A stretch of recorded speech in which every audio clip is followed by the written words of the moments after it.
இது இன்னைக்கு நம்ம பார்க்க போற டாபிக் பார்த்திருப்பீங்க எல்லாரும் அந்த இதுலயே நோயிங் ஹிஸ் ஹார்ட், அதாவது அவருடைய இருதயத்தை அறிந்து கொள்ளுதல் அப்படின்னு சொல்லி நம்ம பார்க்க போறோம். நான் யோசிச்சேன், தேவனுடைய இருதயத்தை அறிந்து கொள்ளுதல்னு போடலாமா இல்ல எப்படி போடுறது அப்படின்னு நான் யோசிச்சுட்டு இருந்தப்ப எனக்கு என்ன தோணுச்சு அப்படின்னா, உன்னத பாட்டுல பார்க்கிறோம்ல, நான் வந்து என் நேசருடையவர், அவர் வந்து என்னோடது அப்படின்னு சொல்லிட்டு ஒரு வசனம் இருக்கு. அதாவது he is mine. தமிழ்ல கவிதை சொல்றப்ப இல்ல படத்துல எல்லாம் பாத்தீங்கன்னா சொல்லியிருப்பாங்க, என்னவள் என்னவன் அப்படின்னு சொல்றது ஒரு உரிமையா குறிக்குது. அதாவது இன்னும் க்ளோஸ். தேவன் தான் அவரு, எல்லாருக்கும் தேவன் தான். ஆனா வந்து அவர் என்னுடையவர் அப்படின்னு எனக்கு தோணுச்சு. சோ என்னுடையவர்னா இங்க இருக்க ஒவ்வொருத்தரோடுக்கும் அவர் வந்து பர்சனலா கனெக்ட் ஆகணும் அப்படின்னு சொல்லிட்டு தான் அவருடைய இருதயத்தை அறிந்து கொள்றது அப்படின்னு எனக்கு தோணுச்சு. நம்ம நெறைய வந்து ஆண்டவரோட அன்ப நம்ம தெரிஞ்சிருக்கோம். கண்டிப்பா நம்ம ஆண்டவரோட அன்ப தெரிஞ்சுக்கிட்டதுனால தான் இந்த இடத்துக்கு வந்திருக்கோம். ஒவ்வொரு நாளும் ஜெபிக்கிறோம், எல்லாம் பண்றோம். ஆனா அவர வந்து புரிஞ்சுக்கணும். ஆ அவர் வந்து சில டைம்ல வந்து அவர நம்ம டேக்கன் ஃபார் கிராண்டடா எடுத்துக்கிறோம். அதாவது இவர் இப்படிதான் இருப்பாரு அப்படின்னு சொல்லி அவர நம்ம ஓவர் கம் பண்ணி அவருக்கு பிடிச்சத செய்யாம ஏதோ ஒண்ணு அப்படி பண்ணிட்டு போயிடுறோம்ல. சோ அது இல்லாம அடுத்த ஒரு மெச்சூரிட்டி லெவல். இப்போ ஒரு ரிலேஷன்ஷிப் இருக்குன்னு வைங்களேன். ஒரு ஹஸ்பண்ட் அண்ட் ஒய்ஃப் இருக்காங்க. நேசிச்சு கல்யாணம் பண்ணிக்கிறாங்க அப்டின்னா, ஆ அதே மாதிரியே இருக்க முடியுமா? டெய்லியும் கண்ணே, மணியே அப்டின்னே இருக்க முடியாது. கொஞ்சம் ஒரு அடுத்த லெவல் ஆஃப் மெச்சூரிட்டி அவங்க போணும். ஒருத்தர் புரிஞ்சுக்கணும். இந்த இடத்துல கோவப்படுவாங்க இவங்க அப்டின்னு சொல்லி புரிஞ்சுக்கணும். இது அவளுக்கு கஷ்டமா இருக்கும். நம்ம ஹெல்ப் பண்ணணும் அப்டின்னு சொல்லி சொல்லாமலே புரிஞ்சுக்கக்கூடிய ஒரு மெச்சூரிட்டி லெவல் ரொம்ப நல்லா இருக்கும்ல. அதே மாரி தான் ஆண்டவருக்குள்ள நம்ம ஒவ்வொரு நாளும் வளரணும். அவருடைய இருதயத்த அறிந்து கொள்றது வந்து ரொம்ப ரொம்ப முக்கியம். அதுக்கு வந்து நமக்கு லவ் லெட்டர் மாதிரி அழகான ஒரு பைபிள் ஆண்டவர் குடுத்திருக்காரு. ஜெபிக்கும்போதும் அவரோட இருதயத்த நம்ம புரிந்து கொள்ளலாம். மெயினா நம்ம ரீட் பண்றப்போ, கொஞ்சம் பொறுமையா ரீட் பண்ணணும். ஆ இப்போ இப்போ நல்ல விஷயம் தான். சில சேலஞ்சுலலாம் சேர்ந்து நம்ம ரீட் பண்றோம். அது நல்ல விஷயம். அந்த சேலஞ்ச் படி போறது நல்ல விஷயம். ஆனா கொஞ்சத்தையாவது எடுத்து நம்ம தியானிக்கணும் அதுல. எனக்கு வந்து பர்சனலா நான் சொல்றது என்ன அப்டின்னா, நான் டெய்லி ஒரு அதிகாரம் எப்படியாவது வாசிக்கணும் அப்டின்னு சொல்லி அ படிப்பேன். அட்லீஸ்ட் 1 ஆவது அப்டின்னு சொல்லிட்டு. ஆனா இப்ப எனக்கு வந்து ஒரு ஒரு டாபிக்லயே சில டைம் வந்து என்னால அத ஃபாலோ பண்ண முடியாது. இப்போ ஒரு 5 வசனத்த வந்து நான் வாசிச்சுட்டே இருப்பேன். திரும்பி, திரும்பி, திரும்பி படிப்பேன். எவ்வளோ நேரம் படிக்கன்னே எனக்கு தெரியாது. அதுக்கப்புறமா திருப்பி நடுவுல ஒர்க் பண்ணிட்டு இருப்பேன். திடீர்னு அந்த 5 வசனத்த திருப்பி நான் எடுத்து படிப்பேன். அது மாதிரி எனக்கு ஒரு ஒரு விஷயம் நம்ம ஏன் இப்படி இருக்கோம்? நம்மளால ஏன் நெறைய பைபிள் படிக்க முடியல அப்படின்னு நான் யோசிக்கிறது உண்டு. ஆனா வந்து அது எனக்கு நெறைய டைம் கை குடுத்துருக்கு. "என்ன சொல்ல வர்றீங்கப்பா?" அப்படின்னு சொல்லி அது ரொம்ப நல்லா இருக்கும் ஆக்சுவலி. இப்ப நீங்க பைபிள் படிச்சுட்டு இருக்கீங்க அப்படின்னா, பாதியிலே வந்துட்டு, "ஏசப்பா நீங்க இதுல என்ன சொல்ல வர்றீங்க? உங்க உங்க ஹார்ட்ல என்ன இருக்குப்பா? இந்த வசனத்துல எனக்கு புரியல." அப்படின்னு சொல்லி கேட்டு பாருங்க. ஆண்டவரோட இருதயத்த அறிந்து கொள்றது நம்ம வாழ்க்கையில ரொம்ப ரொம்ப முக்கியம். நம்ம அப்பதான் அவரோட மனவாட்டியா இருக்க முடியும். எப்படி வந்து ஒருத்தவங்கள மேரேஜ் பண்றதுக்கு அவங்கள அண்டர்ஸ்டாண்ட் பண்ணி இருந்தா தான், நம்மளோட வாழ்க்கை ஃபுல்லா அவங்க கூட கழிக்க முடியுமோ, அதே மாரி நம்ம ஒவ்வொருத்தரும் ஆண்டவருக்கு மனவாட்டியா இருக்கோம். அவரோட இருதயத்த நம்ம அறிந்து கொள்ளணும். சரி, எப்படி வந்து சில விஷயம் நமக்கு கான்ட்ராடிக்ஷனா இருக்கும். அதாவது முரண்பாடா இருக்கும் பைபிள்ல.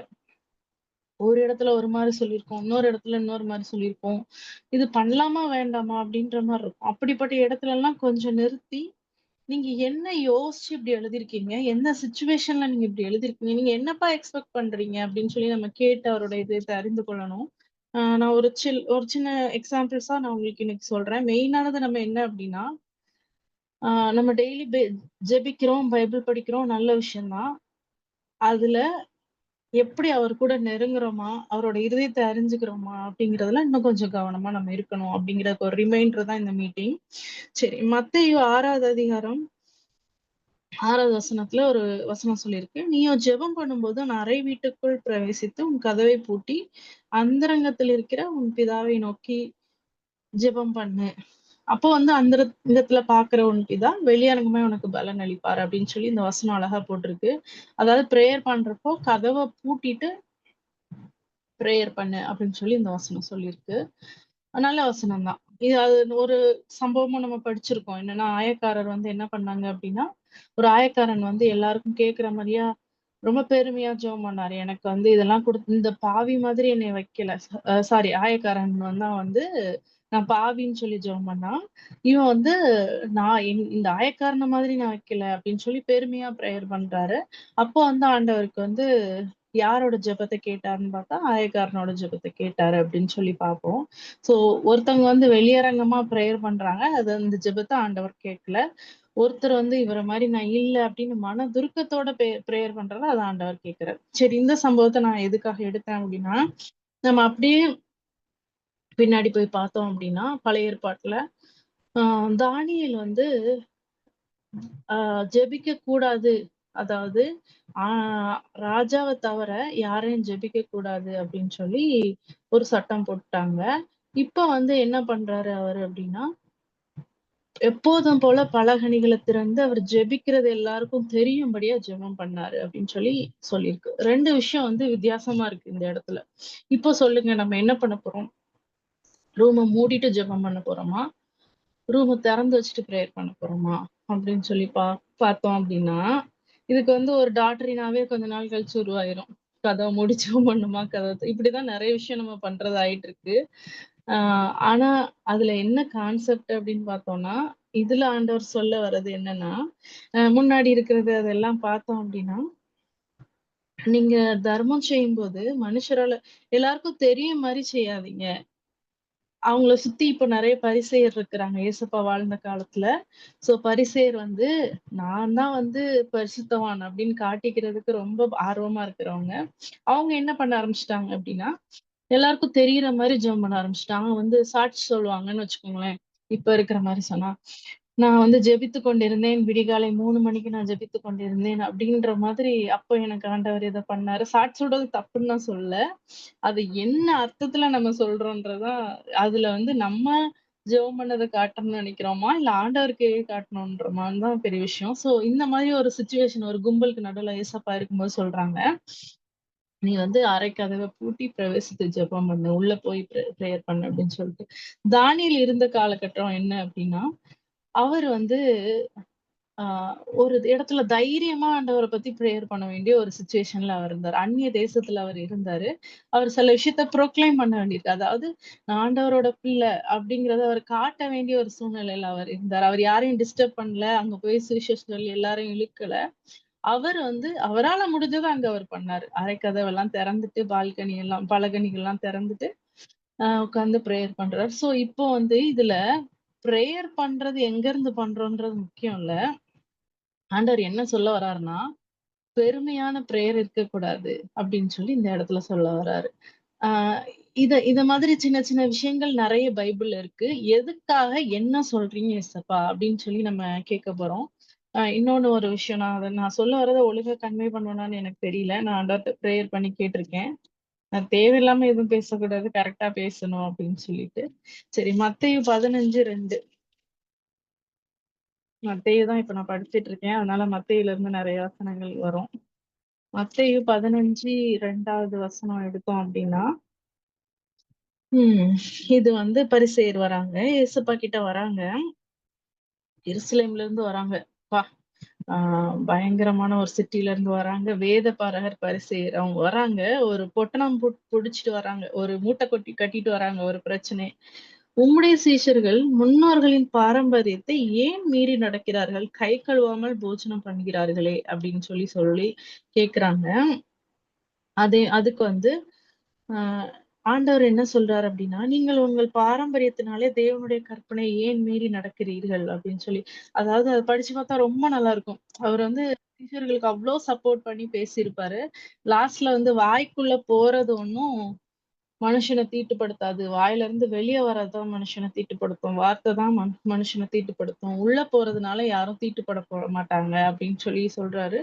ஆ ஆப்வியஸ்லி அடுத்து வர இதுலலாம் பார்த்தோம் அப்டின்னா, அந்த பரிசேயர், வேத பாரகரெல்லாம் ஆண்டவர் எதுக்கு ஒப்பிட்டிருப்பாரு அப்டின்னா, வெள்ளை அடிக்கப்பட்ட கல்லறைக்கு ஒப்பிட்டிருப்பாரு.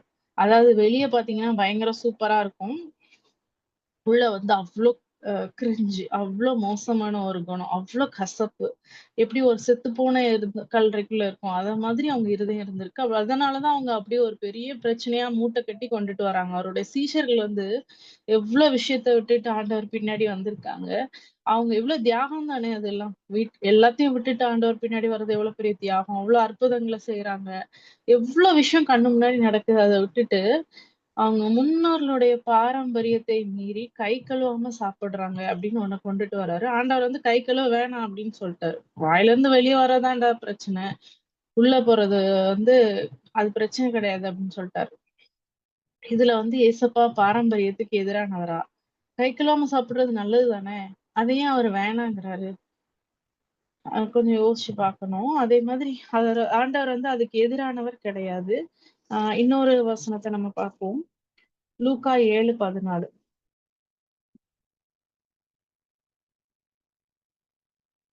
லூக்கா 7:44. இது வந்து அந்த ஸ்திரீ இருக்காங்கல்ல, அவங்களோட ஸ்டோரி. அதாவது, அ இந்த ஸ்திரீ என்ன பண்றாங்க அப்டின்னா, இயேசப்பா ஒரு இடத்துல போஜனம் பண்ணிட்டு இருக்காங்க. அதுக்கு அந்த ஸ்திரீ வந்து அந்த எண்ணெயினால அவங்க கால்ல வந்து எண்ணெய ஊத்தி அவங்க முடியில வந்து தொடைக்கிறாங்க. எவ்ளோ ஒரு தாழ்மையா பண்றாங்கல்ல. அப்போ வந்து எல்லாரும் என்ன சொல்றாங்க அப்டின்னா, 44வது வசனத்துல, சீமோன் வீட்ல தான் சாப்பிட்டுட்டு இருக்காங்க இவங்க. இந்த ஸ்திரீ இடமாய் திரும்பி இந்த ஸ்திரீய வந்து எல்லாரும் சொல்றாங்க, "இவள் மோசமானவ. இது ஆண்டவருக்கு தெரியாம அலோவ் பண்ணிட்டு இருக்காரு." அப்படின்னு சொல்லி எல்லாம் நெனச்சிட்டு இருக்காங்க. ஆனா ஏசப்பாக்கு எல்லாம் தெரியும். அவங்க என்ன சொல்றாங்க, ஆ சீமோன பார்த்து என்ன சொல்றாரு, "நான் உன் வீட்டில் பிரவேசித்தேன். நீ எனக்கு என் கால்களுக்கு தண்ணீர் தரவில்லை. இவளோ கண்ணீரினால் என் கால்களை நனைத்து தன் தலைமயிரினால் அவள் துடைத்தாள்." அப்படின்னு சொல்லியிருக்கு. அதாவது ஏசப்பா வந்து என்ன சொல்றாங்க, இந்த ஸ்திரீய வந்து குறை சொல்றாங்க.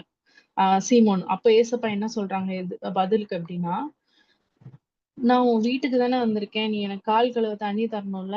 நீ அத தரவே இல்ல." ஆனா அந்த ஸ்திரீ பாரு அவளோட முடிய வச்சு எண்ணெய ஊத்திட்டு அவளோட தலைமுடிய வச்சு துடைக்கிறா அப்படின்னு சொல்லி ஆண்டவர் சொல்றாரு. இதுல ஆண்டவர் பாரம்பரியத்த ஃபாலோ பண்ண சொல்ற மாதிரி இருக்குல்ல. ஆக்சுவலி யூதர்களோட கலாச்சாரத்துல ஒருத்தவங்க வீட்டுக்கு வந்தா, அவங்க கால கழுவுறதுக்கு தண்ணி குடுக்குறத வந்து ஒரு ரெஸ்பெக்ட், ஒரு மரியாதையாகவும், அது ஒரு பாரம்பரியமா ஃபாலோ பண்ணிட்டு இருந்தாங்க. நம்ம நெறைய எக்ஸாம்பிள் அதுக்கு பார்க்கலாம். ஆ ஆதியாகமத்துல இருக்கும். நீங்க வந்து என் வீட்டுக்கு வாங்க. அந்த தேவதூதர்கள உள்ள கூப்பிடுறப்ப, அவர் சொல்லுவாரு, "நீ உள்ள வாங்க. நான் உனக்கு கால் கழுவுறதுக்கு தண்ணி தந்து, நான் உனக்கு அப்பங்கள குடுக்குறேன்." அப்படின்னு சொல்லி ஆபிரகாம் சொல்லுவாரு. ஸோ இது வந்து ரொம்ப வருஷமா, பல காலமா யூதர்களோட ஒரு கலாச்சாரமா இருக்கு. கால் கழுவுறதுக்கு தண்ணி தர்றதுக்கு. இது ஒரு வகையான பாரம்பரியம். இத வந்து சீமோன் பண்ணல. ஆண்டவர் வீட்டுக்குள்ள வரப்ப கால் கழுவ தண்ணி தரல. அப்புறம் வந்து இந்த ஸ்திரீ வந்து தலையில எண்ணெய் வச்சு தொடச்சிட்டு இருக்கால்ல, தலைமுடிய வச்சு. அப்போ சீமோன் கேட்கிறப்ப ஆண்டவர் அத சொல்றாரு. "நீ இத ஃபாலோ பண்ணல. நீ எனக்கு தண்ணி தந்தியா கால் கழுவுறதுக்கு?" அப்படின்னு சொல்லி ஆண்டவர் கேட்கிறாரு. இப்போ வந்து ஆண்டவர் வந்து பாரம்பரியத்த ஃபாலோ பண்ண சொல்ற மாரி இருக்கலாம். "ஏன் நீ அத பண்ணல? அது ஒரு பாரம்பரியம் தானே! ஜூஸ் ட்ரெடிஷன் தானே! உள்ள வரப்ப கால் கழுவ தண்ணீ தரணுன்றது. அத நீ ஏன் தரல?" அப்படின்னு சொல்லி ஆண்டவர் கேட்கிறாரு. "இந்த ஸ்திரீ எப்படி இருக்கா பாரு" அப்படின்னு சொல்லிட்டு. இந்த 2 சம்பவத்த பத்தி பார்க்கனா கொஞ்சம் முரண்பாடா இருக்கும். ஒரு இடத்துல ஆண்டவர் வந்து கை கழுவாம சாப்பிட்டா தப்பு இல்லன்னு சொல்றாரு. இன்னொரு இடத்துல கால் கழுவ ஏன் தண்ணீ தரல அப்படின்னு சொல்லி கேட்கிறாரு. இப்போ இதுல பாரம்பரியத்த ஃபாலோ பண்ண சொல்றாரா? இல்ல வேணான்னு சொல்றாரா? அப்படின்னு நம்ம யோசிச்சோம் அப்படின்னா, பாரம்பரியத்த ஃபாலோ பண்றதும், ஃபாலோ பண்ணாததும் அவங்கவங்களோட இஷ்டம். அத விட முக்கியமான ஒரு விஷயம் ஆண்டவர் நமக்கு சொல்ல வராரு. அவ மத்தவங்கள குறை சொல்றத அவர் அலோவ் பண்றது கிடையாது. ஃபர்ஸ்ட் சம்பவம் பார்த்தீங்கன்னா, சீஷர்கள குறை சொல்றதுக்காக வராங்க. ஒருத்தவங்கள எப்படி நம்ம நோட் பண்ணிட்டே இருந்தோம்னா, நெறைய தப்பு கண்டுபிடிக்கலாங்க. அழகா தமிழ்ல சொல்லுவாங்க, "குற்றம் பார்க்கின் அப்படின்னு சொல்லுவாங்க. அதாவது ஒருத்தவங்ககிட்ட இருக்க குறைகள நம்ம பார்க்க ஆரம்பிச்சோம் அப்படின்னா, நம்ம சுத்தி யாருமே இருக்க மாட்டாங்களாம். ஸோ அது மாரி விஷயம் வந்து ஏசப்பாவுக்கு சுத்தமா பிடிக்கல. இந்த உலகத்துல வாழ்றப்ப, நீங்க நெறைய சம்பவங்கள பார்க்கலாம். அதே மாதிரி இப்படி பண்ணாத, அப்படி பண்ணாத, உன் கையில உன் கண்ல வந்து உத்தரத்த வச்சுட்டு, "உன் சகோதரன் கண்ல இருக்க துரும்ப நீ பார்க்கிறது என்ன?" அப்படின்னு சொல்லிட்டு. நமக்கு தெரியாது. அவங்களோட ஷூல நம்ம இருந்து பார்த்தா தான், அதாவது அப்படி சொல்லுவாங்க. அதாவது அவங்களோட சிச்சுவேஷன்ல, அவங்களோட சூழ்நிலையில நம்ம இருந்து பார்த்தா தான், அவங்க எத அனுபவிக்கிறாங்க, அவங்க எப்படிப்பட்ட சூழ்நிலை கடந்து போறாங்கன்னு நமக்கு தெரியும். பரிசேயர் மாதிரி நம்ம சில டைம்ல அப்படிதான் யோசிக்கிறோம். பாரம்பரியத்த ஃபாலோ பண்ற நல்ல விஷயம் தான். கை கழுவுறது நல்ல விஷயம் தான். ஆ கால் கழுவுறது நல்ல விஷயம் தான். அது மாதிரி நம்ம நெறைய விஷயங்கள வச்சிருக்கோம். சபைகள்லயும் சரி, நம்ம தனிப்பட்ட வாழ்க்கையிலும் சரி, ஃபாலோ பண்றாங்கன்றதுக்காக நம்ம பண்ணிட்டு இருக்கோம். நல்லதுதான். ஃபாலோ பண்ண முடிஞ்சா ஃபாலோ பண்ணுங்க. அதனால நான் நெறைய நல்லது அப்டின்னா, அத கண்டிப்பா பண்ணுங்க. ஆனா, யாராவது ஒருத்தர் அத ஃபாலோ பண்ணாம இருக்காங்க அப்டின்னா, அத ஒரு குற்றமா நம்ம சொன்னோம்னா, அத ஃபாலோ பண்றதுனால ஒரு பிரயோஜனமும் இல்லாம போயிரும். ஏன்னா, ஆண்டவர் அத ஒரு பெரிய விஷயமாவே பார்க்க மாட்டாரு. நான் எப்டி கன்வே பண்றதுன்னு தெரியல. ம். நம்ம பிராக்டிகலா என்ன பண்றோன்றத யோசிப்போம். சில நேரம் நம்ம சபைகள்ல ஒருத்தர் விழுந்து போயிட்டா அவ. அவ ஜெபிக்கிறதில்ல. அவ இது பண்றதில்ல. அப்படின்ற மாதிரி நெறைய பேர நம்ம குறை சொல்லிட்டே இருக்கோம். ஆனா ஆண்டவருக்கு தான் அவங்களோட சிச்சுவேஷன் தெரியும். ஒருத்தவங்க தப்பு பண்ணா அவங்கள கூப்பிட்டு நம்ம சொல்றது நல்ல விஷயம் தான். நெறைய இடத்துல நம்ம தாய் ஸ்தானத்துல, தகப்பன் ஸ்தானத்துல, சகோதரர்களா நம்ம இருந்து பண்றது கரெக்ட்டு தான். ஆனா அவங்க விழுந்து போயிட்டா, நம்ம மத்தவங்கள இவன் விழுந்து போயிட்டான், இந்த பாஸ்டர் விழுந்து போயிட்டாரு, இவர் உபவாசம் இருக்கிறதில்ல, இவர் இத பண்றதில்லன்னு நம்ம என்னைக்கு சொல்றோமோ, அன்னைக்கு நம்ம விழுந்து போக ஆரம்பிச்சுட்டோம். அதாவது ஆண்டவர விட்டு ஓரமா போக ஆரம்பிச்சுட்டோம் அப்படின்னு சொல்லி அர்த்தம். குறை சொல்றதுக்கு ஆண்டவர் விடவே மாட்டார். அவரோட பிள்ளைங்கள குறை சொன்னா, அவர் நமக்கு ஆப்போசிட் ஆயிருவாரு. இந்த 2 சம்பவத்திலயும் நம்ம பார்க்கலாம். அவருடைய சீஷர்கள குறை சொன்னோனே, ஆண்டவர் ஆப்போசிட் ஆயிட்டாரு. அவங்ககிட்ட ஆர்கியூ பண்றாரு. என்ன சொல்றாரு அப்டின்னா, "சரி நீ கற்பனை எல்லாம் ஃபாலோ பண்றியா? தாய் தகப்பன கூட வச்சு பார்த்துக்கணும்னு சொல்லியிருக்கு. ஆனா நீ கற்பனைகள உங்களோட பாரம்பரியத்தினால அவமாக்குறீங்க. நீங்க என்ன பண்றீங்க? காசு குடுத்து அனுப்பிச்சு விட்டுறீங்க. இதெல்லாம் கரெக்ட்டா?" அப்டின்னு சொல்லி ஆர்கியூ பண்ண ஆரம்பிச்சுட்டாரு.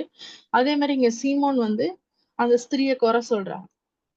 ஸ்திரீ இப்டி பண்ணிட்டாங்களே அப்படின்னு சொல்லிட்டு, "அவ ஒரு மோசமானவ" அப்படின்னு சொல்லி அவங்கள ஜட்ஜ் பண்றாங்க. நியாயம் தீர்க்குறாங்க. இப்போ ஆண்டவருக்கு கோவம் வந்துருச்சு. ஆண்டவர் சொல்றாரு, "சீமோனே நீ எனக்கு கால் கழுவ தண்ணி தந்தியா? உன் வீட்டுக்கு தானே நான் வந்திருக்கேன். எனக்கு தண்ணி தரணும்ல. நீ அத தந்தியா?" அப்படின்னு சொல்லி ஆண்டவர் கேட்கிறாரு.